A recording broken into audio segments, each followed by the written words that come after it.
नमस्कार, दिन भर की बड़ी खबरों में आपका स्वागत है। मैं हूं आंचल। आज इस बुलेटिन में बात होगी तमिलनाडु में बीजेपी की फेल हुई साजिश की, बंगाल में सरकार गठन की तैयारियों की, देखेंगे केरला में कौन बनेगा मुख्यमंत्री, बिहार में क्यों मचा भयंकर बवाल, जानेंगे अचानक क्यों टला विदेश सचिव का नेपाल दौरा, और बुलेटिन के आखिर में देखेंगे जाने माने कार्टूनिस्ट इरफान की किस खबर पर पड़ी तिरछी नजर। लेकिन दिन भर की तमाम बड़ी खबरों से पहले एक नजर आज की सुर्खियों पर। तेजस्वी यादव का सम्राट सरकार पर बड़ा हमला, कहा बिहार में पहली बार बिना चुनाव लड़े मंत्री बन गए दो नेताओं के बेटे, लोकतंत्र का उड़ाया जा रहा मजाक।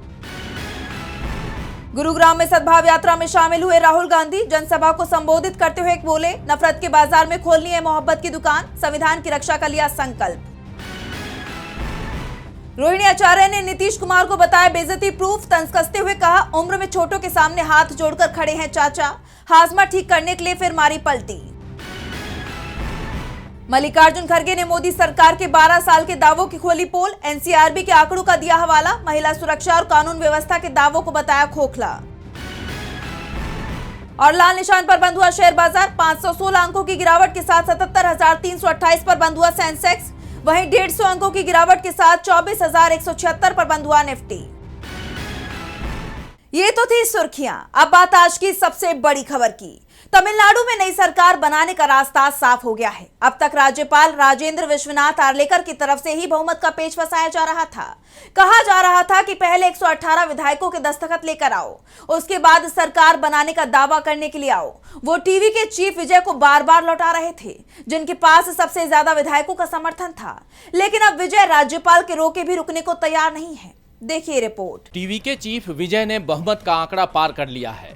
विधानसभा चुनाव में टीवीके को 108 सीटों पर जीत मिली थी, लेकिन सरकार बनाने के लिए जरूरी 118 की संख्या से वो 10 सीटें पीछे रह गई थी और अब ये संख्या भी पार हो गई है। दरअसल विजय ने जब कांग्रेस से सबसे पहले समर्थन मांगा, उसके बाद से ही बीजेपी हाईकमान विजय को सरकार बनाने से रोकने की कोशिश में जुट गई थी। यहां तक कि बीजेपी के इशारे पर एआईएडीएमके ने एनडीए छोड़ने के संकेत देना भी शुरू कर दिए थे। बीजेपी का एक पत्र भी सामने आ गया, जिसमें उसने सरकार बनाने में किसी भी दल का समर्थन नहीं करने की बात कही। सबसे बड़ी बात यह है कि बीजेपी से किसी ने समर्थन मांगा ही नहीं, फिर उसे इस तरह का पत्र जारी करने की जरूरत क्या पड़ गई, जबकि उसके पास सिर्फ एक ही विधायक है। कोशिश टीवीके को रोकने की हो रही थी। कोशिश ये हो रही थी कि कांग्रेस को तमिलनाडु की सरकार से दूर रखा जाए, लेकिन बीजेपी की हर कोशिश नाकाम साबित हुई है, क्योंकि सीपीएम, सीपीआई और वीसीके भी अब विजय के साथ आ गए हैं, जिसके बाद अब टीवीके ने बहुमत का नंबर हासिल कर लिया है। टीवीके के 108 विधायकों के अलावा अब विजय के पास कांग्रेस के 5, सीपीएम, सीपीआई और वीसीके के 2-2 यानी 6 विधायकों का समर्थन भी आ गया है, जिसके बाद अब विजय को 119 विधायकों का समर्थन मिल चुका है, जो बहुमत के लिए जरूरी 118 के नंबर से ज्यादा है। और यह भी कहा जा रहा है कि जल्दी ही एआईएडीएमके के 2/3 से ज्यादा विधायक विजय के साथ आ जाएंगे। इसके संकेत एआईएडीएमके के अंदर से मिलने भी लगे हैं।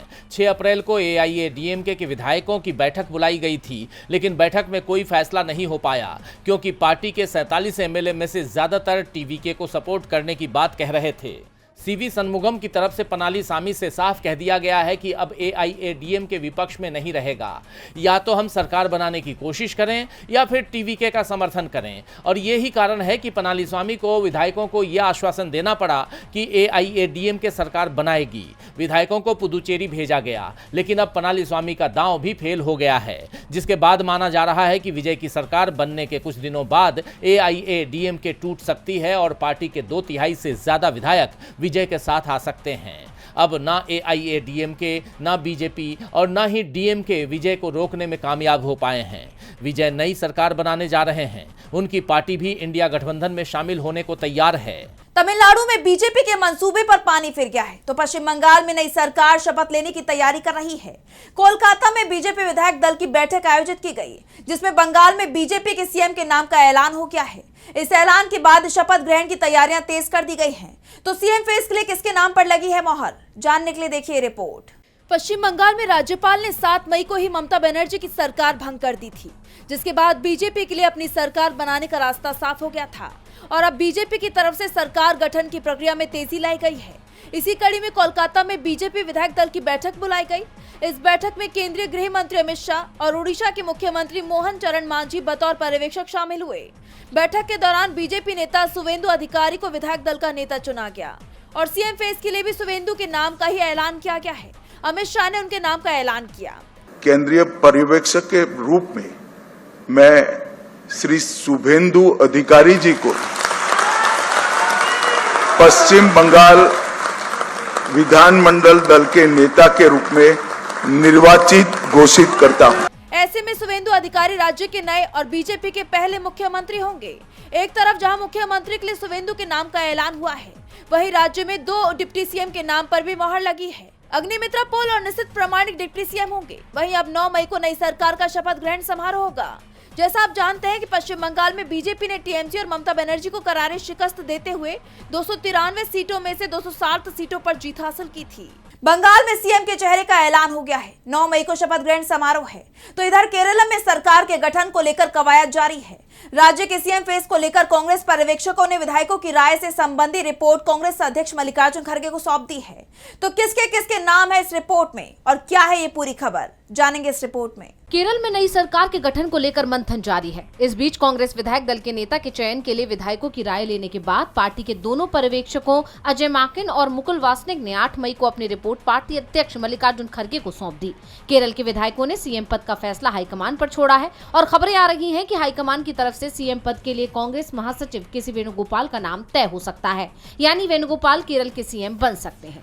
ये बात तो आप जानते ही हैं कि 7 मई को एआईसीसी के केंद्रीय पर्यवेक्षकों के साथ हुई बैठकों में कांग्रेस के 63 निर्वाचित विधायकों ने हिस्सा लिया।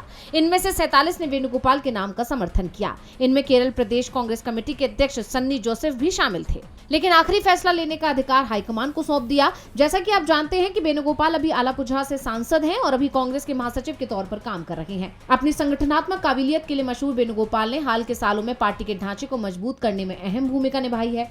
उन्हें राहुल गांधी का करीबी भी माना जाता है, जिसका असर आखिरी फैसले पर पड़ सकता है। पार्टी नेताओं का मानना है कि राष्ट्रीय स्तर पर उनका अनुभव और पार्टी की रणनीति बनाने में उनकी भूमिका उन्हें सबसे बड़े पद के लिए मजबूत दावेदार बनाती है।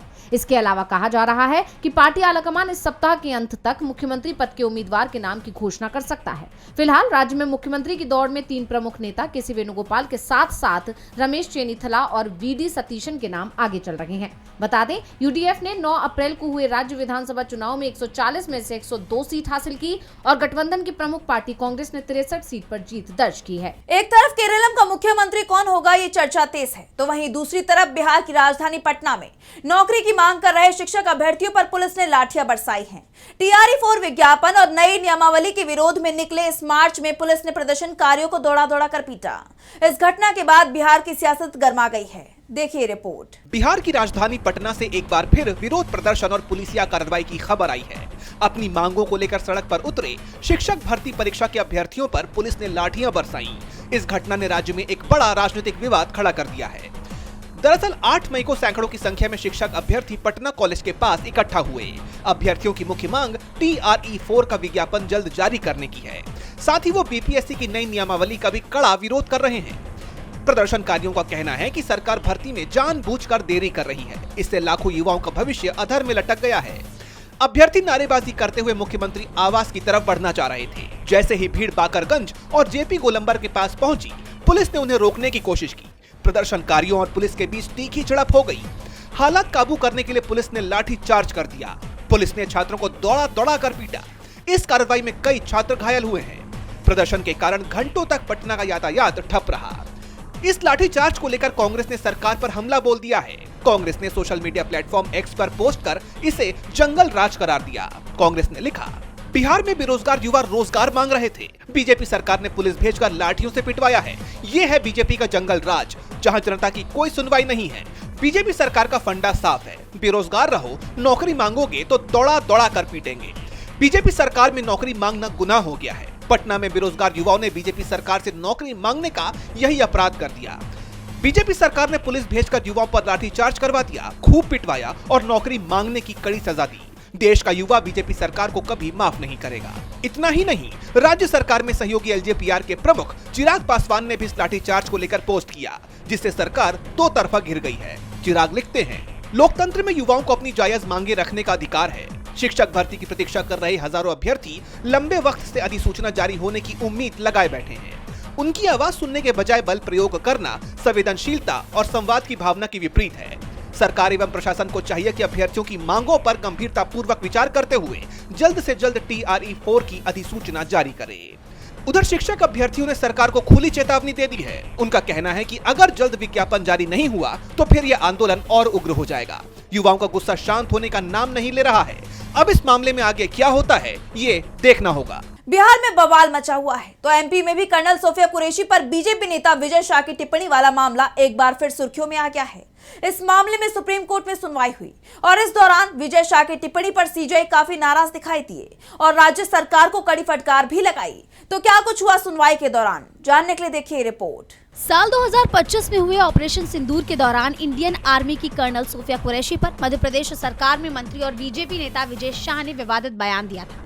अब उसे लेकर सुप्रीम कोर्ट ने कड़ी टिप्पणी की है। कर्नल सोफिया कुरैशी पर विवादित बयान देने के मामले में मंत्री विजय शाह के खिलाफ सुप्रीम कोर्ट में CJI सूर्यकांत ने नाराजगी जताई। उन्होंने कड़े शब्दों में कहा कि बस बहुत हो चुका। इस मामले में सुप्रीम कोर्ट में सुनवाई के दौरान मध्य प्रदेश सरकार की तरफ से पेश हुए सॉलिसिटर जनरल तुषार मेहता ने विजय शाह का बचाव करते हुए कहा कि SIT ने एक स्टेटस रिपोर्ट दाखिल की है, अब हम मंजूरी का इंतजार कर रहे हैं। शायद उनके यानी शाह के बयान को गलत समझा गया है। वो महिला अधिकारी की तारीफ करना चाहते थे। इस पर कड़ी टिप्पणी करते हुए CJI सूर्यकांत ने कहा, ये सिर्फ दुर्भाग्यपूर्ण नहीं था, ये बेहद दुर्भाग्यपूर्ण था। वहीं सुनवाई के दौरान जस्टिस बागची ने पूछा, मंजूरी 2 हफ्तों में आनी थी, क्या हुआ? जिस पर तुषार मेहता ने जवाब दिया कि वो उस महिला की तारीफ करना चाहते थे लेकिन वो अपनी बात ठीक से कह नहीं पाए। वहीं CJI ने कहा कि एक राजनेता होने के नाते वो जानते हैं कि किसी महिला अधिकारी की तारीफ कैसे की जाती है। सुनवाई के दौरान जस्टिस बागची ने पुराने रिकॉर्ड का हवाला देते हुए कहा, स्टेटस रिपोर्ट देखिए, उसमें लिखा है कि शाह को इस तरह की टिप्पणियां करने की आदत है। वहीं CJI सूर्यकांत ने सुनवाई के दौरान कड़ी टिप्पणी करते हुए कहा कि अब बस हमारे आदेश का पालन कीजिए, बहुत हो गया। सबसे पहले तो उन्हें माफी मांगनी चाहिए थी। उन्होंने ऐसा तब किया जब हमने इस मामले का संज्ञान लिया। इस मामले को 4 हफ्तों बाद फिर से लिस्ट किया जाए। जैसा आप जानते हैं कि ऑपरेशन सिंदूर के दौरान कर्नल सोफिया कुरैशी को लेकर विजय शाह ने आपत्तिजनक टिप्पणी की थी। उन्हें आतंकियों की बहन बताया था। इस बयान के बाद मंत्री पर केस दर्ज किया गया था लेकिन मुकदमा शुरू नहीं किया गया। इस मामले में जनवरी में भी सुनवाई हुई थी। उस वक्त सुप्रीम कोर्ट में चीफ जस्टिस सूर्यकांत ने साफ शब्दों में कहा था कि अब माफी मांगने में बहुत देर हो चुकी है और इस तरह की माफी भी स्वीकार्य नहीं हो सकती। वहीं अब एक बार फिर इस पर कोर्ट ने सख्त रुख अपनाया है, जिससे मंत्री समेत पूरी बीजेपी सवालों के घेरे में आ गई है। कोर्ट ने बीजेपी सरकार को फटकार लगाई है तो भारत को लेकर नेपाली PM का रुख कड़ा बना हुआ है। इस बीच भारतीय विदेश सचिव विक्रम मिश्री का नेपाल दौरा अचानक टल गया है। ये दौरा टलना PM बालेन शाह के सख्त तेवरों और लिपुलेख विवाद का नतीजा माना जा रहा है। अब इस मामले ने कई सवाल खड़े कर दिए हैं। तो क्या है पूरी खबर, जानेंगे इस रिपोर्ट में। भारत के विदेश सचिव विक्रम मिश्री की प्रस्तावित नेपाल यात्रा स्थगित हो गई है। वो 11 मई को 2 दिवसीय दौरे पर काठमांडू पहुंचने वाले थे। काठमांडू पोस्ट की रिपोर्ट के मुताबिक नेपाली विदेश मंत्रालय ने इस दौरे के टलने की पुष्टि की है। हालांकि आधिकारिक तौर पर भारतीय पक्ष ने व्यस्तता को वजह बताया है, लेकिन इसके पीछे गहरे राजनीतिक मायने निकाले जा रहे हैं। खबरों के मुताबिक इस यात्रा के रद्द होने की सबसे बड़ी वजह नेपाल के प्रधानमंत्री बालेन शाह का रुख माना जा रहा है। बताया जा रहा है कि बालेन शाह ने भारतीय विदेश सचिव से मुलाकात के लिए सहमति नहीं दी। विक्रम मिश्री इस दौरे पर बालेन शाह को PM मोदी की तरफ से दिल्ली आने का औपचारिक न्योता देने वाले थे, लेकिन जब बालेन शाह ने भारतीय विदेश सचिव से मिलने से ही इनकार कर दिया, तब उनका ये दौरा रद्द कर दिया गया, जिसके बाद भारत और नेपाल के बीच में नया टकराव शुरू होने के संकेत मिल रहे हैं। वैसे बालेन शाह इससे पहले अमेरिकी राजदूत सर्गियो गोर और सहायक विदेश सचिव समीर कपूर से भी मिलने से मना कर चुके हैं। वैसे इस यात्रा के टलने के पीछे लिपुलेख ट्राई जंक्शन को लेकर उपजा ताजा विवाद को भी बड़ा कारण बताया जा रहा है। भारत और चीन ने हाल ही में इस क्षेत्र से मानसरोवर यात्रा शुरू करने पर सहमति जताई थी। बालेन शाह प्रशासन ने इस पर कड़ी आपत्ति दर्ज कराई है। नेपाल इसे विवादित क्षेत्र मानता है। फिलहाल विदेश मंत्रालय ने तैयारियों को रोक दिया है। द्विपक्षीय संबंधों को नई दिशा देने की ये कोशिश फिलहाल ठंडे बस्ते में जाती दिखाई दे रही है। अब देखना होगा कि दिल्ली और काठमांडू के बीच की एक कूटनीतिक बर्फ कब और कैसे पिघलती है। भारत और नेपाल के रिश्तों में कड़वाहट आती दिखाई दे रही है तो पश्चिम एशिया में संकट गहराता नजर आ रहा है। ईरान और अमेरिका के बीच फिर से जंग भड़कती दिखाई दे रही है।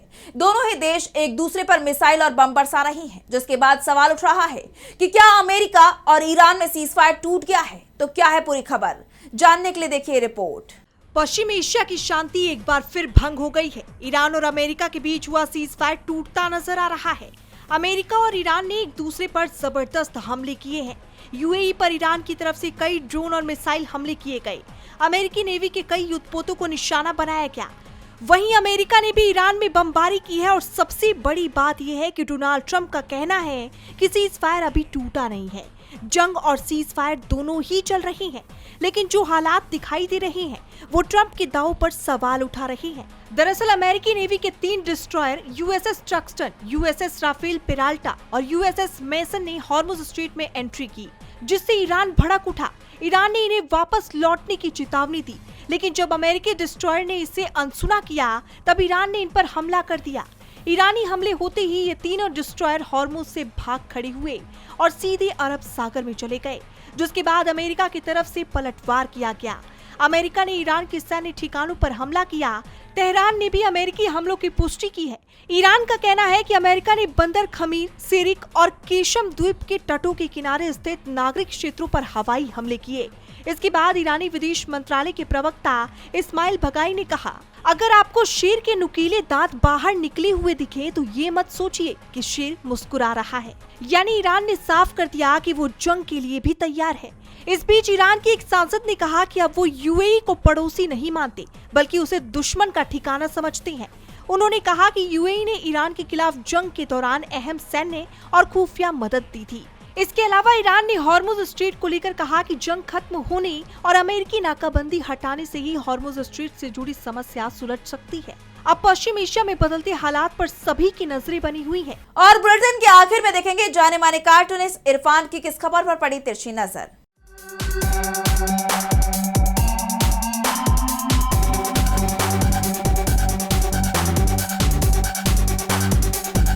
अगर तमिलनाडु में विजय की सेहराबंदी की तैयारी हो गई है। बहुत दिन से ऐसा हो रहा था कि दूल्हा तो तैयार था लेकिन बाराती कहीं नज़र नहीं आ रहे थे, लेकिन बाराती तैयार हो गए हैं। उन बारातियों में सीपीआई, सीपीएम, वीसीके, कांग्रेस तो पहले से है ही शामिल हो गए हैं और वो उनको समर्थन देंगे। अच्छी बात यह है कि आखिर तक विजय ने एआईएडीएमके का समर्थन नहीं लिया, क्योंकि अपने साथ में बवाल रखना शायद उन्होंने सोचा हो कि आगे बवाल हो सकता है। लेकिन उनकी एक ये समझ थी राजनीतिक, वो समझ में आती है कि वो उनके अंदर एक राजनीतिक समझ बहुत अच्छी है। विपक्ष को भी समझ में आ गया कि जब तक वो इस तरह से एक नहीं होगा तब तक उसको विजय पथ नसीब भी नहीं होगा।